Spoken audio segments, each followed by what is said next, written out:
remember hearing noise coming from down the hallway. I left the office and went down to the dining room, and I noticed that the door was propped open, and the valet was inside the dining room changing the tablecloth off of the dining room table. He motioned for me to come in, and then pointed towards the front of the room near the fireplace mantle and the TV, where I first noticed there was ketchup dripping down the wall, and there's a shattered porcelain plate on the floor. The valet had articulated that the president was extremely angry at the Attorney General's AP interview and had thrown his lunch against the wall. And Ms. Hutchinson, was this the only instance that you are aware of where the president threw dishes? It's not. And are there other instances in the dining room that you recall where he expressed his anger? There were several times throughout my tenure with the Chief of Staff that I was aware of him either throwing dishes or flipping the tablecloth to let all the contents of the table go onto the floor. Yeah, I know. I too was shocked to hear that Trump threw any of his food away. Because, I mean, let's be honest, this guy's taken more selfies with food than he has with some of his kids, right? It's probably the reason Eric dresses up as a hot dog just to get a hug. Do you love me now, Dad? Do you love me? You're the son I always wanted, Oscar Mayer, always wanted. And you heard what she said. This wasn't a one-time thing. Trump was constantly throwing food tantrums. But what's interesting is she didn't say flipping the table. She said flipping the tablecloth. So either Trump was an amateur magician or he wasn't strong enough to flip a table. So he just did the tablecloth. Instead, he was like, ah, ah, ah.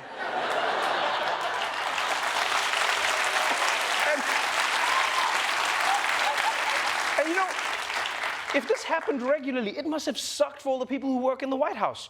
You know, all the staff who had to clean up after him, the people who made the food and the dishes. Can you imagine how traumatizing this must have been for the dishes? Everybody, welcome to the White House. Be our guest. Be our guest. Oh, what is happening?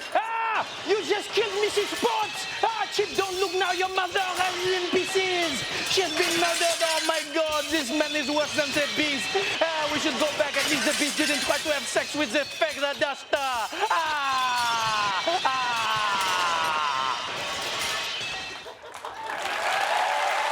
That one went straight to DVD. Now, it turns out that wasn't the only Trump tantrum that Hutchinson testified about, because she also said that on January 6th, as the Trump mob was marching towards the Capitol, Trump wanted to lead them to the Capitol himself, right? But when Secret Service agent Bobby Engel refused the president's request for safety, this happened. The president said something to the effect of, "I'm the effing president, take me up to the Capitol now."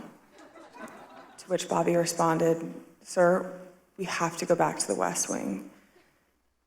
The president reached up towards the front of the vehicle to grab at the steering wheel.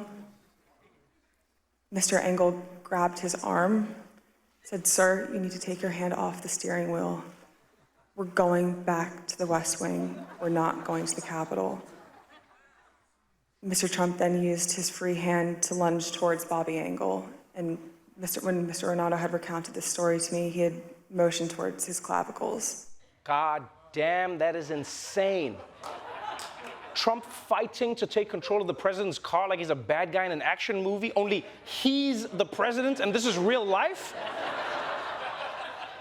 I mean, you gotta admit though, fighting your own Secret Service agent is kind of genius on Trump's part, right? No, because he's hitting the one person who can't hit back.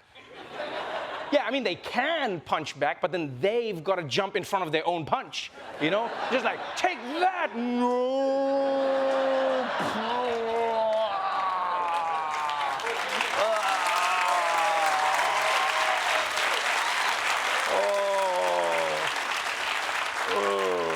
Did you feel that one, Rudy?